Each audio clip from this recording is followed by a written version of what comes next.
Group 1 లో ranking సాధించిన విద్యార్థుల పేరెంట్స్ మాట్లాడుతున్నారు. లైవ్ లో చూద్దాం. పెట్టొద్దనో చేయొద్దనో వగేర వగేర ఏదైనా వైరల్స్ రావచ్చు, కానీ దాని ప్రభావం కూడా పిల్లల మీద చదువుకోకుండా డిస్టర్బెన్స్ అయింది. అయినా కూడా కోచింగ్ సెంటర్ నుండి మా బాబు బయటకు రాలేడు. తన జీవితం ఏంది, తన పట్టుదల ఏంది, తన కృషి ఏంది అని తను మాత్రం స్ట్రాంగ్ గా ఉన్నాడు. అన్ని డిస్టర్బెన్స్ మధ్యన ప్రిలిమ్స్ ఒకసారి మీరు పెట్టిన తర్వాత గత ప్రభుత్వము ముందు ప్రభుత్వం పెట్టిన తర్వాత కూడా దానికి ప్రిలిమ్స్ లో ఏదో జరిగింది, అవకతవకలు జరగాలంటే ఎవరో చేసిన పాపానికి మా పిల్లలు బలైనరు. సరే, అప్పుడు కూడా పిల్లలకు అంత మెరిట్ లిస్ట్ లో వచ్చినాక కూడా వాళ్ళ మైండ్ అనేది డైవర్ట్ కాకుండా సెకండ్ ప్రిలిమ్స్ పెట్టారు. అప్పుడు క్వాలిఫై అయ్యారు. అప్పుడు తమ్ములు ఏదన్నారు, అంతా ఎవరి మిస్టేక్స్, పిల్లల మిస్టేక్స్ కాదు కదా, అది కూడా తన్నుకొని బయటపడ్డారు. థర్డ్ ప్రిలిమ్స్ కు క్వాలిఫై అయినారు, మెయిన్స్ రాశారు. మెయిన్స్ ముంగట కూడా చాలా డిస్టర్బెన్స్ లు వచ్చాయి. అయినా కూడా వాళ్ళు కాన్ఫిడెన్స్ తగ్గకుండా చాలా కష్టపడి కృషితోని వాళ్ళు పట్టుదలతో మెయిన్స్ రాశారు. మెయిన్స్ రాసినా కూడా అప్పుడు రిజల్ట్ వచ్చినప్పుడు, ర్యాంక్ వచ్చినప్పుడు ఎవ్వరు ఏం మాట్లాడని వాళ్ళు తీరా ఇప్పుడు మెడికల్ అవి అన్నీ అయిపోయి తీరా జాబ్ లో జాయిన్ అయ్యే ముందు ఇలా అయింది అలా అయింది అని అపోహలు రావడం, ఒకరి మీద ఒకరు రాజకీయ పరంగా స్వార్థపరంగా, రాజకీయ నాయకుల స్వార్థపరంగా ఇలాంటి ఇష్యూస్ తేవడము పిల్లల జీవితాలను అన్యాయం చేసినట్టయితే ఒక పిల్లల భవిష్యత్తు ఆలోచించండి. తల్లిదండ్రులది మాది సగం జీవితం అయిపోయింది. మా బరువు బాధ్యతలు అనేది పిల్లల జీవితాన్ని ముందు ఫ్యూచర్ లో వాళ్ళు అనేది కాన్ఫిడెన్స్ గా చదివి ర్యాంకు సాధించినప్పుడు మా పిల్లల్ని, మా బాబుని ఊరికి తీసుకెళ్లి, అక్కడ ఎప్పుడో చిన్నప్పటి నుండి తీసుకొచ్చినా గానీ ఊరికి తీసుకెళ్లి రాజకీయ నాయకులు గాని, ఊర్లో ఉన్న వాళ్ళు గాని, మండల్ వాళ్ళు గాని అందరూ మా బాబుని ఆదర్శంగా తీసుకున్నారు. ఎందుకు అంటే పలానా బాబు, పలానా ఉదయ్ కిరణ్, ఇక పలానా ఆంటీ వాళ్ళ బాబు అతను అంత కష్టపడ్డాడు, వాళ్ళ అమ్మ నాన్న కష్టపడ్డారు, అట్లా చదివి కష్టపడి ఇంత ర్యాంక్ తెచ్చుకుండు బాబా అని 10th ఎగ్జామ్స్ అయిపోయిన పిల్లల్ని కూడా పిలిచి మరి వాళ్లకు పరిచయం చేసిండ్రు. ఇలా కష్టపడండి, ఇలా చదవండి, ఇలా మార్కులు తెచ్చుకోండి, ఒక మన వ్యవస్థకు అనేది మార్చుదాము అని. ఈ పిల్లలు కూడా మార్చుదాం మన వ్యవస్థ అనేది కొంచెం క్రమశిక్షణలో కొద్దిగా మార్చుదామన్న ఉద్దేశంతో వీళ్ళు ఎంతో కసితో పట్టుదలతో ఈ ర్యాంకు సాధిస్తే తీరా వాళ్ళు రేపు ఆ కుర్చీలో కూర్చోక ముందే వాళ్ళకు నిరాశలు ఎదురవుతుంది. అసలు వాళ్ళు రేపు జాయిన్ అయినా కూడా వాళ్ళంతా పట్టుదలతో ఉంటారా చెప్పండి? తినే అన్నాన్ని నోట్లోకి పోయే ముందు కింద పడేసినట్టు అయిపోతుంది వాళ్ళకు. చెప్పండి, అది వేరుకొని తిమ్మంటారా? ఆ అన్నం కింద పడ్డ అన్నాన్ని వేరుకొని తింటారా? ఆ వేరుకొని తిన్నా మళ్ళీ ఎగ్జామ్ పెట్టాలి అని అంటున్నారు. సపోజ్ కి న్యాయ వ్యవస్థను నేను తప్పు పట్టట్లేదు, న్యాయానికి ఎప్పుడు అభినందనలు, మేము అందరినీ గౌరవిస్తాం, మీడియా వాళ్ళని గౌరవిస్తున్నాను, న్యాయ వ్యవస్థను గౌరవిస్తున్నాను. కింద పడ్డ అన్నాన్ని మళ్ళీ తిరిగి తినండి అంటున్నారు, రాయండి అంటున్నారు.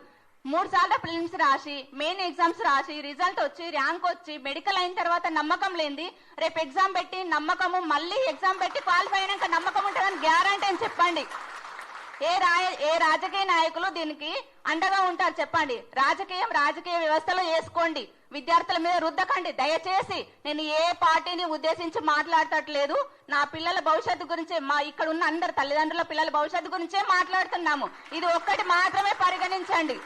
మీరు ఏ పార్టీలు ఏంటి అని నేను ఎవరిని తప్పు పట్టలేదు. నేను నా బాధతో, నా పిల్లలు, ఇక్కడ ఉన్న ప్రతి ఒక్క పిల్లలు తల్లిదండ్రుల బాధతో అంటారు. 3 కోట్లు అంటున్నారు. 3 కోట్లు కాదు, 30 లక్షలు కూడా బ్యాంక్ బ్యాలెన్స్ చూపించండి.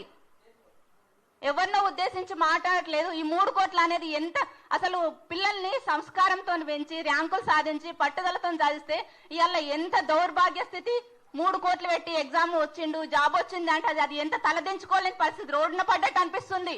తప్పు చేసి రోడ్డు పడినట్టు కాదు, ర్యాంకు తెచ్చుకొని మా పిల్లలు మేము రోడ్డు పడినట్టు అనిపిస్తుంది. మా బాధలు అర్థం చేసుకోండి. ఈ విషయాన్ని మీరందరూ,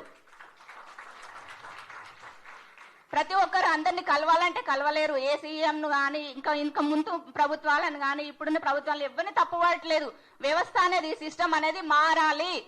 ఇప్పుడు ఇంతకు ముందు పిల్లలు, ఇప్పుడు మొన్న 10th అయిపోయిన పిల్లలు, ఇంతకు ముందు పిల్లలు, మా ఫ్యామిలీ పెద్ద ఫ్యామిలీ, మా పిల్లలందరికీ మా బాబుని ఆదర్శంగా చూపించిండ్రు, ఇలా చదవాలి, ఇలా రాయాలని. రేపు పిల్లలు ఏమనుకుంటారు? మా బాబుకి జాబ్ వచ్చినా కూడా గవర్నమెంట్ జాబ్ అనేది నమ్మకం పోతుంది. గవర్నమెంట్ జాబ్ నెక్స్ట్ నోటిఫికేషన్ పడ్డాక ఇంతమంది అటెండ్ చేస్తారన్న గ్యారంటీ నాకు లేదు. అలా బాధ అనిపిస్తుంది. ఎందుకంటే ర్యాంక్ వచ్చి మెడికల్ అయ్యి అన్నయ్య ఇంకా కూడా జాబ్ వస్తుందని గ్యారంటీ లేదు. రేపు నోటిఫికేషన్ పడ్డాక కూడా వీళ్ళు రాస్తారని గ్యారంటీ ఏముంది? వాళ్ళకి నమ్మకం ఉంటుందా? ఫిజికల్ గా వాళ్ళు స్ట్రాంగ్ ఉంటారా? ఇది 4th time. Prelims 3 times, mains 1 time, 4th time. వాళ్ళ మైండ్ అంత ఉంటుందా? కాన్ఫిడెన్స్ కోల్పోరా? ఎందుకు ఇవన్నీ ఎందుకు? పిల్లల భవిష్యత్తును ఆలోచించి మాట్లాడుకోండి. ఆలోచించి ఏదన్నా ఉంటే ఆచి చూసి 100% ప్రూఫ్ అనేది చూసుకొని పిల్లల మీద కానీ ఎగ్జామ్ మీద కానీ మీరు మాట్లాడండి. అనవసరంగా ఏదో వాళ్ళు వీళ్ళు నలుగురు కూర్చొని ముచ్చట పెట్టుకున్నట్టుగా నిందలేయకండి. 3 కోట్లు అని నింద భరించలేకపోతున్నాం.